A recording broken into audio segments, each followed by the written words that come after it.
بسم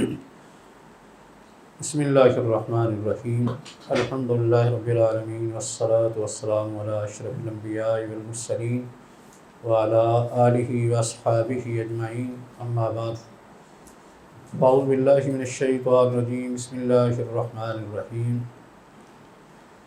وما خلقت الجن والانس الا لیعبدون وقال اللہ تعالی یا ایھا الذین آمنوا استجیبوا للہ وللرسول اذا دعاکم لما یحییکم۔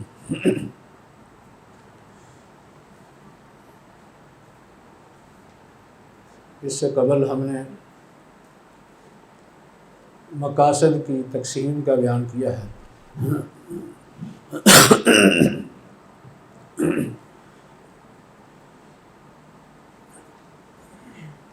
کچھ تقسیمات اس سے پہلے بیان ہو چکی ہیں۔ جس تقسیم کے بارے میں ہم اب کچھ تفصیلات پڑھ رہے ہیں وہ تقسیم اس اعتبار سے ہے کہ مقاصد کے اثرات اور ان کی قوت اور ان کی ضرورت اور حاجت کے اعتبار سے یا ان کی اہمیت کے اعتبار سے مقاصد کی کچھ تقسیمات ہیں۔ بعض دفعہ کوئی مقاصد کبھی اس اعتبار سے ہوتے ہیں کہ ان کو حاصل کرنے کا طریقہ قوی ہوتا ہے۔ مثال کے طور پر نصوص میں ان کا بیان ہوتا ہے، صراحت ہوتی ہے، جیسا کہ ہم پہلے ایک تقسیم کر چکے ہیں کہ کچھ مقاصد قطعی ہوتے ہیں اور کچھ ظنی ہوتے ہیں۔ بعض دفعہ کوئی مقصد دوسرے کی نسبت زیادہ قوی اس کی تاثیر کے اعتبار سے یا اس کی حاجت اور ضرورت کے اعتبار سے ہوتا ہے۔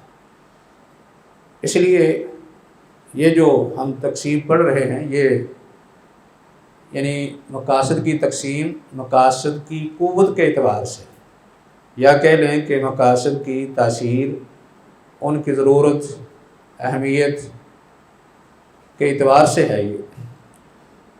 تو یہ مقاصد کی جو تقسیم ہے اس کو 3 حصوں میں تقسیم کیا گیا ہے: ضروریات، حاجیات اور تحسینیات۔ بعض نے 4 بھی کہا ہے، 4 قسم پر اس کو تقسیم کیا ہے۔ تو یہ جو 4 یا 3 قسمیں ہیں، جنہوں نے 3 کی ہیں انہوں نے چوتھی کو انہی 3 کی طرف لوٹا دیا ہے۔ پھر ان 3 میں سے سب سے زیادہ اعلیٰ قسم، سب سے زیادہ مطلق طور پر زیادہ یعنی تاثیر کے اعتبار سے قوی قسم یہ ہے ضروریات۔ تو ضروریات کے بارے میں جو ہم نے پڑھا تھا اس کا خلاصہ یہ ہے کہ ضروریات کی نسبت ضروری کی طرف ہے، اور ضروری یہ لفظ ضرورہ سے ہے، اور ضرورہ ضرر سے نکلا ہے، اور ضرر کا معنی تنگی، نقصان، پریشانی یا شدت کا ہوتا ہے۔ اسی سے لفظ مضطر اور اضطرار ہے۔ تو یہ ضروریات جو ہیں ان کا نام ضروریات کیوں رکھا گیا؟ اس لیے کیونکہ ان کے بغیر لوگوں کی دنیا آخرت کی مسائل اور ان کے مفادات وہ مکمل نہیں ہوتے۔ جب تک ان کی حفاظت نہ کی جائے اس وقت ان کے دنیا آخرت کے مفادات کی تکمیل نہیں ہوتی۔ اس لیے ان کو ضروریات کہتے ہیں۔ یا اس وجہ سے کہ اگر ان ضروریات میں سے کوئی مفقود ہو جائے تو پھر وہ کس طرح لے جاتی ہے؟ ہلاکت کی طرف لے جاتی ہے۔ ہلاکت کی طرف یا ہلاکت کے قریب قریب آدمی ہو جاتا ہے۔ اس لیے ان کو کہتے ہیں ضروریات۔ ان کے بغیر دنیا آخرت کی مسائل بھی پوری نہیں ہوتی، اور ان میں سے کوئی رہ جائے یا کوئی مفقود ہو جائے، اس کو حاصل نہ کیا جا سکے، تو پھر کوئی ایک شخص یا مجموعی طور پر لوگ ہلاکت کی طرف چلے جاتے یا ہلاکت کے قریب ہو جاتے۔ اسی لیے یہ ضرورت کی تعریف ہم نے کی تھی کہ ضرورت سے مراد یہ ہے کہ انسان ایسی حد تک پہنچ جائے جس میں اسے اپنی جان کا یعنی ہلاکت کا یا اس کے مشابہ کسی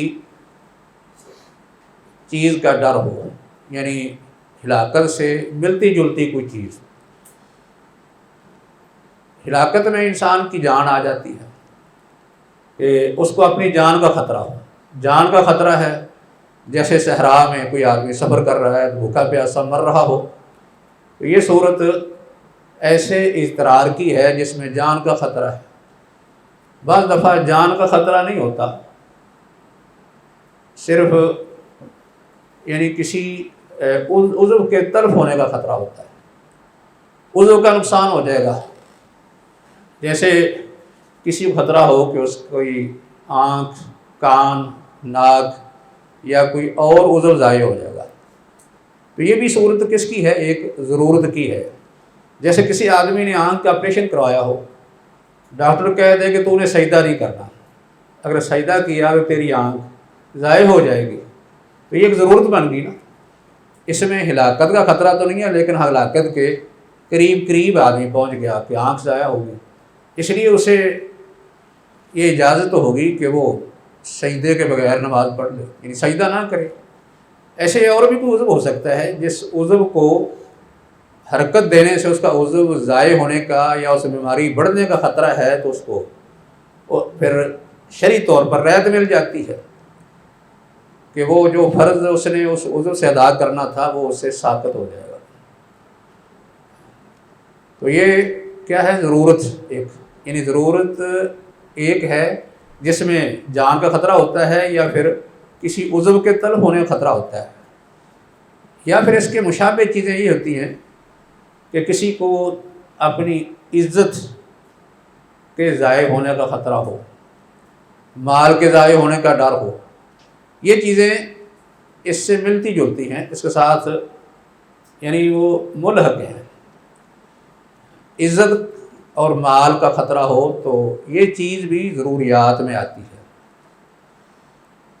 کیونکہ ضروریات میں صرف جان کا خطرہ یا عضو کا خطرہ ضروری نہیں، بلکہ عزت پر حملہ بعض دفعہ کسی آدمی پر اس قدر اثر انداز ہوتا ہے کہ وہ یعنی موت کے خوف سے بھی آگے بڑھ جاتا ہے، اتنا انسان متاثر ہو جاتا ہے اس سے۔ کوئی شخص جو ہے جب دیکھتا ہے کہ اس کی عزت پر حملہ کر دیا، خدا نخواستہ کسی کی قریبی رشتہ دار اور اسے کسی نے اذلال کر لیا، تو اس شخص پر اس وقت جو گزرتی ہے وہ موت سے حالت کم نہیں ہوتی۔ تو اگر یہ اس طرح کا واقعہ جو ہے وہ کسی سے پیش آ جاتا ہے، یہ عزت پر حملہ ہو رہا ہو، تو یہ بھی ایک ضرورت ہے نا۔ تو شریعت عزت کے دفاع کا حکم دیتی ہے، اور جو اس پر حملہ آور ہوتا ہے یا جس کی طرف سے خطرہ ہوتا ہے اس کے لیے یعنی سزائیں رکھی ہیں، سزاؤں سے اس کا تحفظ کیا ہے۔ یہ چیزیں مثلا کسی آدمی کا مال ضائع ہو رہا ہو، انسان پر اثر انداز ہوتی ہیں، اور یہ بھی اس کی ایک ضرورت بن جاتی ہے، کیونکہ عزت کا ضائع ہونا، عزت آبرو کا متاثر ہونا، یہ بھی انسان پر نفسیاتی اثر ڈالتا ہے۔ ایسے مال کا ضائع ہو جانا یہ بھی اثر ڈالتا ہے۔ اس لیے کسی وقت ایسا بھی ہوتا ہے کسی شخص کو مال کے ضائع ہونے کا خطرہ ہو کہ مال ضائع ہو جائے گا، تو یہ بھی اس کے لیے ایک مجبوری سمجھا جاتا ہے کہ اس کی اضطراری حالت ہے، یہ بھی اس کی ضروریات میں شامل ہے۔ اس کو بچانے کے لیے وقتی طور پر کوئی ایسا کام وہ کر سکتا ہے جو شرعی طور پر عام حالات میں وہ ناجائز ہوتا ہے، اس کے لیے جائز ہو جائے گا، کیونکہ جس وقت ضرورت کے تحت کوئی رعایت ملتی ہے اس کی دو ہی صورتیں بنتی ہیں، کسی ناجائز کام کا اس کے لیے جائز مباح ہو جانا یا کسی واجب کا اس سے ساقط ہو جانا، یہ صورت بنے گی۔ ان میں سے جو بھی ہو، پر اس میں رخصت کو رعایت کو وہ استعمال کر سکتا ہے۔ لیکن یہ چیزیں جو ہیں کہ انسان پر اس کے کیا اثرات ہوتے ہیں، اس کی ضرورتوں کے اس کا نفس کیا اثرات قبول کرتا ہے، فیصلے یا احکام اس پر نہیں لگتے، فیصلے شرعی دلائل کے مطابق ہی لگیں گے۔ بعض دفعہ ایک شخص جو ہے وہ کسی چیز سے متاثر ہو جاتا ہے، زیادہ یعنی اس کے اثرات قبول کر لیتا ہے، تو اچانک وہ ایسا فیصلہ کرتا ہے جو شرعی طور پر مناسب نہیں ہوتا۔ مثال کے طور پر ایک شخص نے دیکھا کہ کسی جگہ پر خواتین کی عزت لوٹی جا رہی ہے۔ اب ہے تو یہ ضرورت ہے، مسئلہ بڑا سنگین ہے، انسان کی طبیعت بڑا اس کے اثرات ہوتے ہیں، لیکن اس کا مطلب یہ نہیں کہ اب یہ شخص نکلے اور بعد باہر جا کے جہاد کا اعلان کر دے اور فتنہ فساد پیدا کر دے، یہ اس کا مطلب نہیں ہوگا، بلکہ اس وقت یہ فیصلے شرعی دلائل کے مطابق ہی کرے گا۔ مطلب یہ ہے کہ اپنے جذبات کی رو میں بہہ کر فیصلے نہیں ہوں گے، ظاہری طور پر اس کی ضروریات جو ہیں متاثر ہو رہی ہیں۔ ایسا ہوتا ہے نا، جیسے ہمارے ہاں مثلا نوجوان جو ہیں انہوں نے کوئی چیز دیکھ لی، کوئی کلپ سن لیا یا کہیں کوئی تصویر دیکھ لی یا بیان پڑھ لیا کہ فلاں جگہ پر مسلمان عورتوں کی عزت پر حملہ کر دیا گیا، یا ان کا جو ہے مالی نقصان کر دیا گیا، یا فلاں جگہ پر فلاں کا مالی نقصان کر دیا گیا، کیونکہ مالی نقصان جو ہے عورتوں کے ساتھ خاص نہیں ہے، عورتوں کے ساتھ جو نقصان خاص ہے وہ ان کی عزت پر حملہ ہے۔ کوئی بھی نقصان ہو تو اس وقت کوئی آدمی جذبات میں آ کے ایسا اقدام کر دے یا ایسا فیصلہ سنا دے یا ایسا اعلان کر دے جو بڑا خطرناک ہو، یا ایسا کوئی خطبہ، ایسا کوئی درس دے دے جس میں لوگ بھٹک جائیں اور وہ ایسا کام کر بیٹھے جو شرعی طور پر ناجائز نہیں ہے۔ ایک مسلمان کو نہ تو اس طرح جذباتی ہونا چاہیے کہ جب دیکھے کہ اس کی ضروریات میں سے یا جو لوگوں کی ضروریات ہیں ان میں سے کوئی ضرورت متاثر ہو رہی ہے تو اچانک جذبات میں فیصلہ کرے، اور نہ ہی اس قدر اس کو بے حس ہونا چاہیے کہ اس کے اندر بالکل ہی غیرت اور حمیت یہ ختم ہو جائے، ایسا بھی نہیں ہونا چاہیے۔ جیسے بعض دفعہ لوگ کرتے ہیں کہ افراط و تفرید کا شکار ہو جاتے ہیں، کوئی جو ہے وہ کسی جگہ دیکھتا ہے کہ مسلمان خواتین کی عصمت دری کی جا رہی ہے تو وہ فوری جو ہے وہ جذبات میں آ کے کوئی نہ کوئی غلط اقدام کر دیتا ہے، اور بسا اوقات ایسے بھی لوگ ہوتے ہیں ان کو پرواہ بھی نہیں ہوتی، یعنی احساس بھی نہیں ہوتا۔ ایک مسلمان کو احساس تو ہونا چاہیے، لیکن فیصلے جذبات میں نہیں بلکہ فیصلے جو ہے شرعی دلائل کے مطابق ہی ہونے چاہیے۔ جیسا کہ یہ حدیث میں واقعہ آتا ہے حضرت اویمر اجلانی کا، جب ان کی بیوی کے ساتھ یہ واقعہ پیش آیا کہ انہوں نے دیکھا کسی آدمی کو کہ ان کی بیوی سے وہ زنا کر رہا ہے، تو انہوں نے نبی صلی اللہ علیہ وسلم کے پاس آ کے جو ہے وہ یہ سوال کیا تھا کہ اگر کوئی شخص اپنی بیوی کے پاس کسی آدمی کو ناجائز حالت میں دیکھے تو وہ کیا اس کو قتل کر دے؟ انہوں نے یہ سوال جو ہے وہ بار بار دہرایا ہے، تو نبی اکرم صلی اللہ علیہ وسلم نے فرمایا کہ دیکھو اس کی غیرت کو، فرمایا کہ اللہ کا رسول آپ سے زیادہ غیرت مند ہے اور اللہ رب العزت ان سے بھی زیادہ غیرت مند ہے۔ مقصد یہ تھا کہ آپ یہ فیصلہ جذباتی نہیں کر سکتے، یہ نہیں کہ کسی مرد کو اپنی بیوی کے پاس زنا کرتے دیکھا تو اس کو فوری قتل کر دیا جائے، بلکہ اس کا ایک شرعی طریقہ کار ہے۔ جیسے حدیث میں اس کی صراحت موجود ہے کہ نبی صلی اللہ علیہ وسلم نے ان کے اور ان کی بیوی کے درمیان لیان کروایا ہے، مطلب یہ ہے کہ کسی کو بھی سزا نہیں ملی، لیان کا طریقہ، یعنی فیصلہ جو ہے وہ شرعی دلیل کے مطابق ہوا ہے، جذبات میں نہیں۔ لیکن اس کا مطلب یہ نہیں کہ حضرت عمر جو تھے وہ متاثر نہیں تھے، کیوں؟ عزت پر حملہ ہے، عزت پر حملے سے انسان بڑا متاثر ہوتا ہے، کئی دفعہ اس کو یعنی سب دنیا کے جو نقصانات ہیں ان سے زیادہ نقصان یہ نظر آتا ہے کہ اس کی عزت پر حملہ کر دیا جائے۔ جیسا لوگ کئی دفعہ متاثر ہوتے ہیں وہ یہ بات کہہ بھی دیتے ہیں، یعنی یہ بھی ایسے ہے جیسے آدمی مر گیا۔ یہ میرا جو ہے وہ خود ایک مشاہدہ ہے، ہمارے ایک نمازی ہیں، اس طرح ان کی بیٹی نے جو ہے وہ کوئی ناجائز کام کر لیا، تو بعد میں اس کی شادی ہوئی، نکاح ہوا، یہ معاملہ جو ہے اس کی بنیاد پر گڑبڑ ہو گیا۔ اس آدمی نے مجھے آ کے یہ واقعہ بیان کیا اور ساتھ یہ بات کہی، کہنے لگے کہ قاری صاحب حقیقت میں اندر سے مر چکا، مطلب یہ ظاہری طور پر آپ مجھے دیکھ رہے ہیں کہ میں زندہ ہوں، لیکن اندر سے میں مر چکا ہوں۔ مطلب یہ ہے کہ عزت پر حملہ بعض دفعہ انسان کو اندر سے مار دیتا ہے، لیکن اس کے باوجود فیصلے جو ہے وہ جذبات سے نہیں کیے جا سکتے۔ اس نے فیصلے پھر بھی دلائل سے کرنے ہیں کہ ہمیں شرعی اس میں رہنمائی کیا ملتی ہے۔ تو یہ بات ہم کر رہے تھے کس کے بارے میں؟ ضروریات کے بارے میں، کہ ضروریات جو ہوتی ہیں ان کا مطلب یہ ہوتا ہے کہ وہ ایسی چیزیں ہیں، ایسے کام ہیں، ایسے امور، ایسے معاملات ہیں جو انسان کی دنیا آخرت کی مصالحے کے لیے ضروری ہیں۔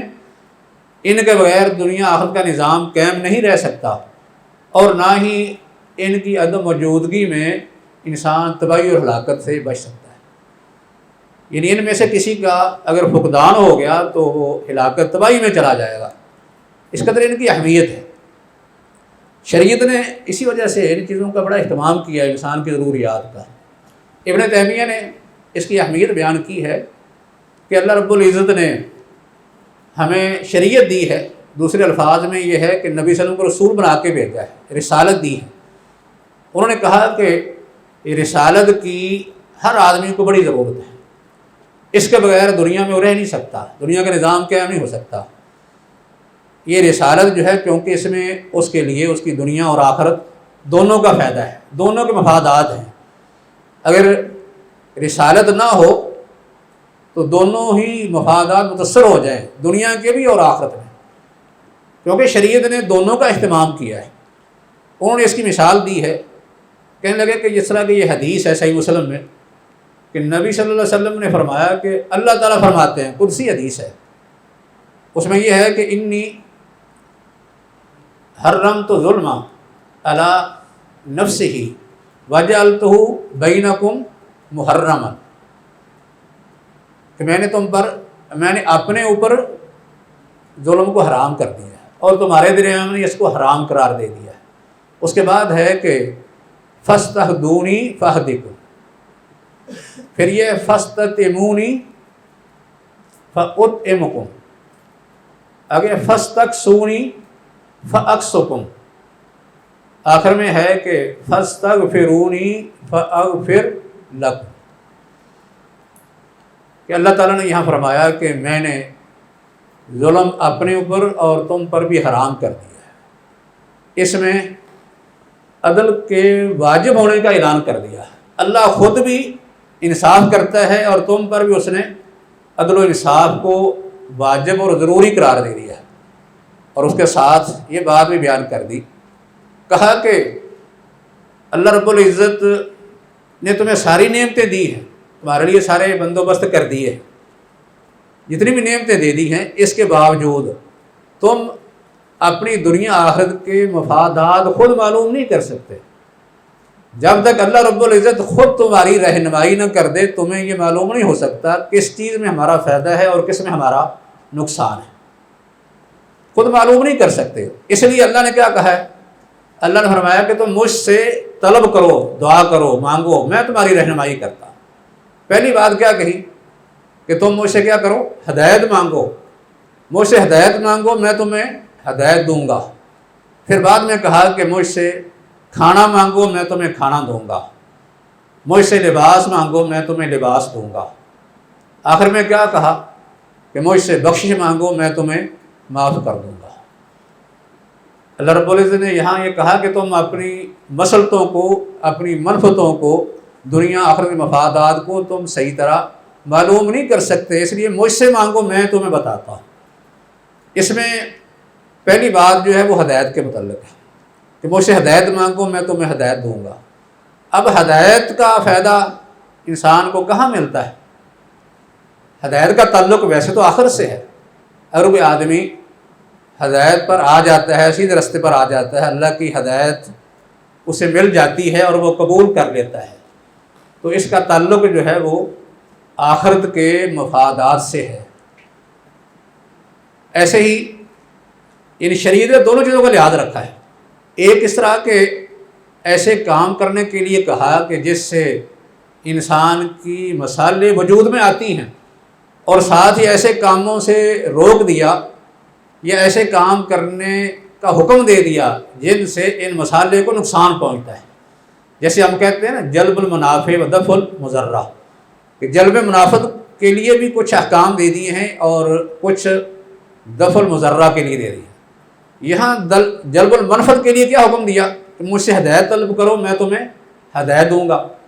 آخر میں بات کر دی کہ اگر اس سلسلے میں کوئی کمی کوتاہی ہو جاتی ہے تو اس کا علاج کیا ہے، مجھ سے بخشش مانگو میں تمہیں معاف کر دوں گا.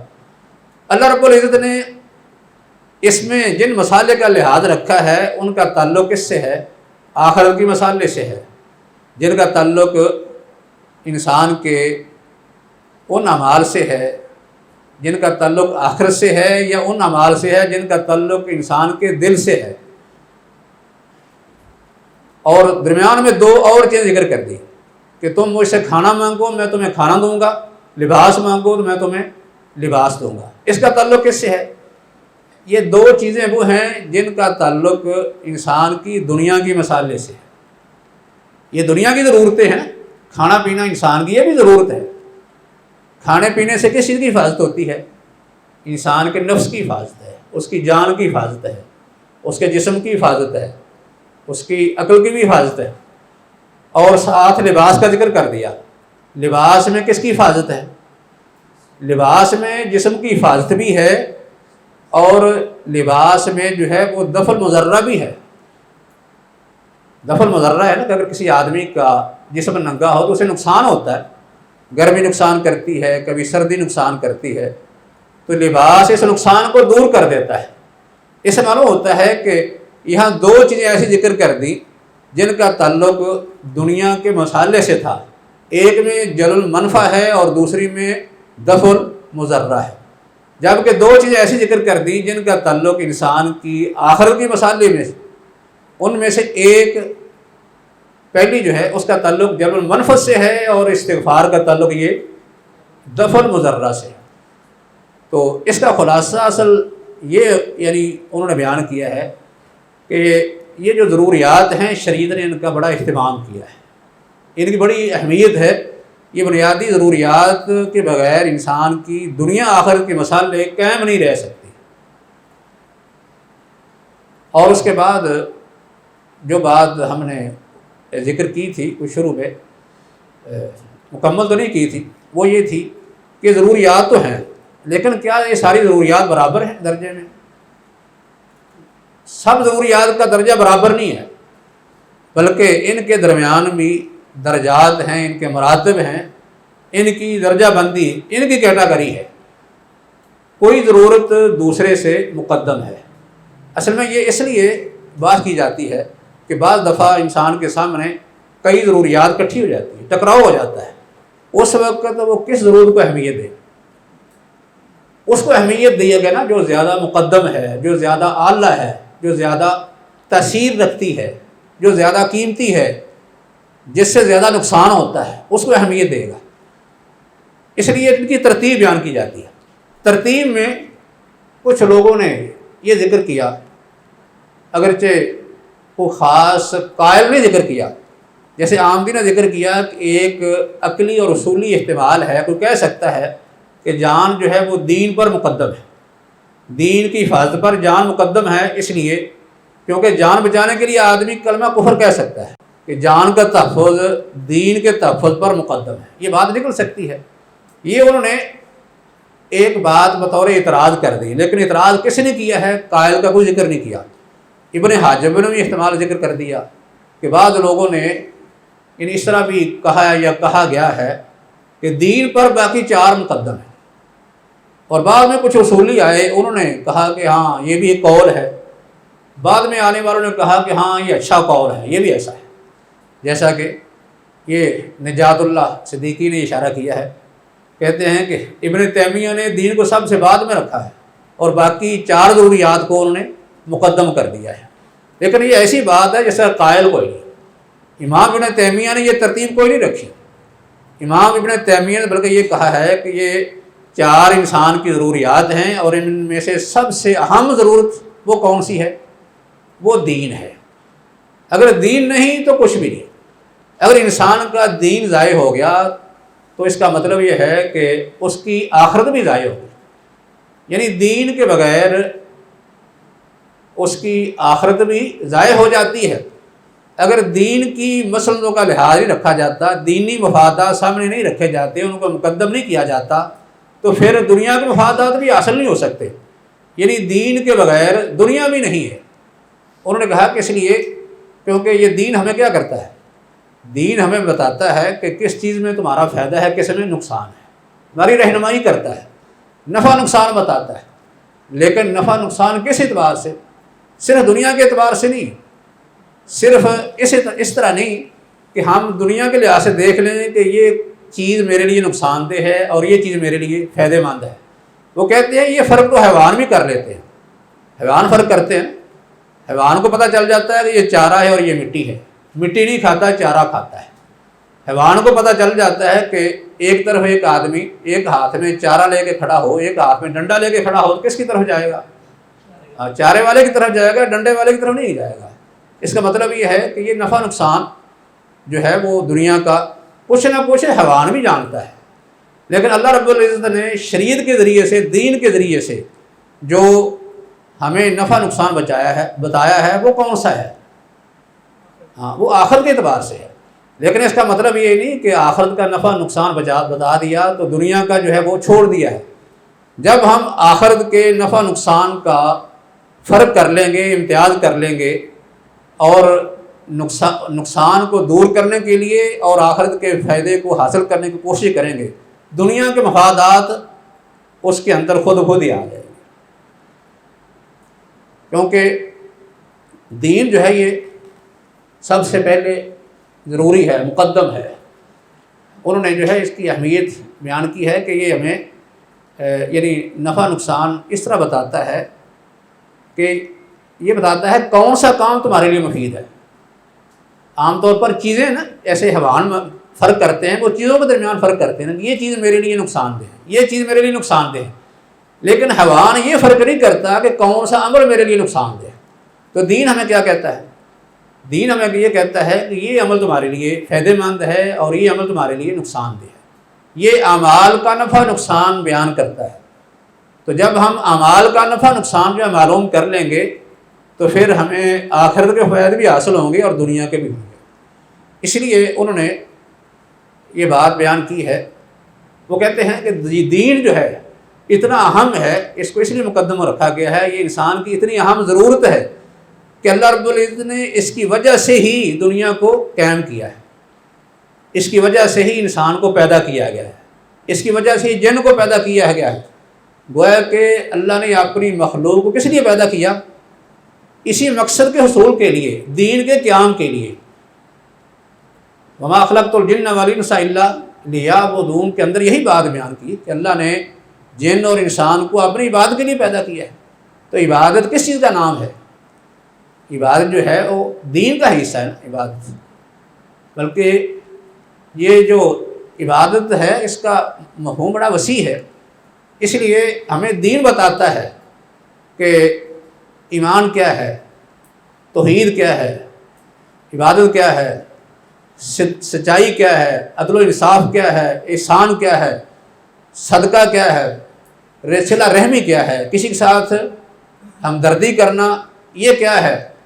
جتنی بھی صورتیں یہ ساری نیکی کی ہیں کہ ہم نے اپنے آپ کو شیطان سے کیسے بچانا ہے، اللہ کے ساتھ اپنا تعلق کیسے مضبوط کرنا ہے، ہم نے کس سے دوستی کرنی ہے، کس سے ہمیں دشمنی کرنی ہے، اور ہم نے کون سی عبادت کرنی ہے، کس کام سے اپنے آپ کو روکنا ہے۔ یہ ساری چیزیں جو ہیں وہ ہمیں کیسے معلوم ہوتی ہیں؟ ہمیں دین بتاتا ہے، شریعت بتاتی ہے۔ اس لیے وہ کہتے ہیں کہ ایک شخص جو ہے وہ جب لوگوں کی عزتوں کے بارے میں، ان کے مال کے بارے میں، یا ان کے خون کے بارے میں اگر لا علمی کی وجہ سے یا ناانصافی کی وجہ سے غلط فیصلہ کر دیتا ہے تو اس کی سزا کیا ہے؟ جہنم کی آگ ہے۔ اگر کسی آدمی نے بغیر انصاف کے، بغیر علم کے کسی کی جان، عزت اور مال کے بارے میں فیصلہ کر دیا تو اس کی سزا کیا بیان ہوئی حدیث میں؟ کہ وہ جہنمی ہے۔ وہ کہتے ہیں کہ اس آدمی کے ساتھ جہنم نہیں ہوگی جو دین کے بارے میں غلط فیصلہ کرتا ہے، دین اپنے پاس سے بنا رہا ہے، اللہ کا دیا ہوا دین جو اس کو اختیار نہیں کر رہا۔ تو یہ اگر دنیا کا نقصان کوئی کرے تو اس کی سزا تو جہنم، لیکن اگر دین کا نقصان کر دے تو پھر اس کی سزا کیا ہونی چاہیے؟ بالولا جہنم ہونی چاہیے، دین کا نقصان کرتا ہے۔ اس لیے وہ کہتے ہیں کہ جتنے لوگ خود دین گڑھتے ہیں، یعنی بدعات ایجاد کرتے ہیں، دین میں اضافہ کرتے ہیں، کیونکہ دین اصل اب کس چیز کا نام ہے؟ ویسے تو دین کا معنی عام ہے، سچے دین کے لیے بھی استعمال ہوتا ہے اور باطل دین کے لیے بھی استعمال ہوتا ہے۔ کوئی بتوں کی بات کرے تو اسے بھی دین کہتے ہیں، کوئی اللہ کی بات کرے اسے بھی دین کہتے ہیں، لیکن صحیح بات کیا ہے کہ اصل دین وہ ہے جس میں اللہ کی بات ہو۔ نبی اکرم صلی اللہ علیہ وسلم کے بعد اصل دین وہ ہے جو آپ لے کے آئے ہیں، کسی اور دین کا کوئی اعتبار نہیں، باقی سارے باطل ہیں۔ تو دین ہماری رہنمائی کرتا ہے ہر چیز کی، اچھائی برائی کی، دنیا آخرت کے مسالے اور منافع کی دین رہنمائی کرتا ہے۔ اس کے بغیر خود انسان رہنمائی حاصل کسی اور جگہ سے نہیں کر سکتا، نہ خود صحیح طرح راہ پا سکتا ہے۔ جیسے پہلے حدیث ذکر کی تھی نا کہ اللہ نے فرمایا کہ مجھ سے ہدایت مانگو میں ہدایت دوں گا۔ اس کا مطلب ہے انسان خود ہدایت بھی نہیں لے سکتا، خود ہدایت پر نہیں آ سکتا، اس کو اللہ سے دعا کی ضرورت ہے اور رہنمائی کے لیے کتابوں کی اور رسولوں کی ضرورت ہے، اسی واسطے سے رہنمائی آئے گی۔ تو بہرحال اللہ رب العزت کا دین سب سے مقدم ہے، جیسے ابن تیمیہ کہہ رہے ہیں کہ سب سے مقدم، سب سے بنیادی ضرورت یہ اللہ کا دین ہے، اگر یہ نہیں تو کچھ بھی نہیں۔ حتیٰ کہ انہوں نے آخر میں یہ بات کی ہے کہ اللہ کے دین کی اتنی اہمیت ہے کہ دنیا کا نظام، کیونکہ ہم نے کہا کہ دین کے بغیر دنیا آخر کا نظام بھی قائم نہیں رہ سکتا۔ انہوں نے کہا ہے کہ جب تک دین قائم ہے دنیا بھی قائم رہے گی، جب دین قائم نہیں رہے گا دنیا بھی ختم ہو جائے گی۔ یہ حدیث آتی ہے نا کہ قیامت کب قائم ہوگی؟ جب دنیا میں اللہ اللہ کہنے والا نہیں رہے گا۔ اس سے معلوم ہوتا ہے کہ دین کے قیام سے دنیا کا قیام ہے۔ اگر دین قائم نہیں رہے گا دنیا بھی قائم نہیں رہے گی۔ تو مفہوم اس کا کیا بنا کہ دین ایسی ضرورت ہے جو سب ضرورتوں سے اہم ہے، مقدم ہے، زیادہ یہ طاقتور ہے، زیادہ قیمتی ہے۔ اس کا حصول سب سے پہلے ہوگا، باقی ضروریات بعد میں ہوں گی۔ جب آپ اس کا حصول ممکن کر لیں گے تو پھر باقی ضروریات کا بھی تحفظ ہو جائے گا۔ ویسے ساری ضروریات کا تحفظ کرنا ہے۔ اللہ رب العزت نے خود کہا ہے دین کے بارے میں کہ نحن نزلنا ذکر وإنا لہ لحافظ، کہ ہم نے ہی ذکر کو نازل کیا ہے اور ہم اس کے محافظ ہیں۔ ذکر سے کیا مراد ہے؟ ذکر سے مراد دین ہی ہم لیتے ہیں نا، ذکر سے مراد قرآن بھی اور حدیث بھی۔ اللہ نے اس کی ذمہ داری لے لی، تو اس کا کیا مطلب ہے؟ اللہ نے حفاظت کی ذمہ داری لے لی ہے تو پھر ہماری ذمہ داری ساقط ہوگی۔ اللہ نے حفاظت کی ذمہ داری لی ہے، لیکن ذمہ داری اللہ جو ہے کچھ اسباب کے ذریعے سے لیتا ہے۔ یعنی یہ جیسے کہا نا کہ وَمَا مِن دَابَّةٍ فِي الْأَرْضِ إِلَّا عَلَى اللَّهِ رِزْقُهَا، اللہ نے زمین پر چلنے والے ہر ذی روح کی رزق کا ذمہ لے لیا ہے، لیکن کس طریقے سے؟ اسباب پیدا کی ہے نا۔ انسان کو اللہ رزق دیتا ہے تو اس کے لیے بھی اسباب ہے نا، اسباب کے ذریعے سے۔ ایسے اللہ نے دین کی حفاظت کرنی ہے، اس کا ذمہ اس نے لیا ہے، لیکن حفاظت کس طرح کرے گا؟ اسباب کے ذریعے سے، اسباب سے کرے گا، لوگوں کے ذریعے سے کرے گا۔ اس لیے اللہ نے ہمارے لیے کچھ ایسے اعمال مقرر کر دیے ہیں، کچھ ایسے امور مقرر کر دیے ہیں جن پر عمل کر کے ہم اس دین کا تحفظ کرتے ہیں۔ وہ سارے کام ایسے ہیں کہ ان پر عمل کرنے سے ہی دین کا تحفظ ہوگا، اس کے بغیر نہیں ہو سکتا۔ دین کے تحفظ کے لیے ہمیں کن چیزوں کا حکم دیا ہے؟ جن چیزوں کا ہمیں دین کے تحفظ کے لیے حکم دیا ہے وہ ہماری ذمہ داری ہے۔ اللہ نے اس دین کی حفاظت اپنے ذمہ لی ہے تو اس کا مطلب یہ نہیں کہ ہم اپنی ذمہ داری نہ ادا کریں یا ہم پر ذمہ داری ساقط ہو جاتی ہے، ہم خود ہی اس سے عہدہ برا ہو گیا کیونکہ اللہ نے ذمہ داری لی ہے۔ بعض دفعہ لوگ ایسا کہہ بھی دیتے ہیں، یہ بات غلط ہے کہ ایک آدمی جو ہے وہ دین کے لیے کچھ بھی نہیں کرتا، نہ کوئی اس کا ایمان ہے، یا اگر ایمان ہے تو پھر اعمال نہیں ہیں، اعمال ہیں تو کوئی دعوت نہیں،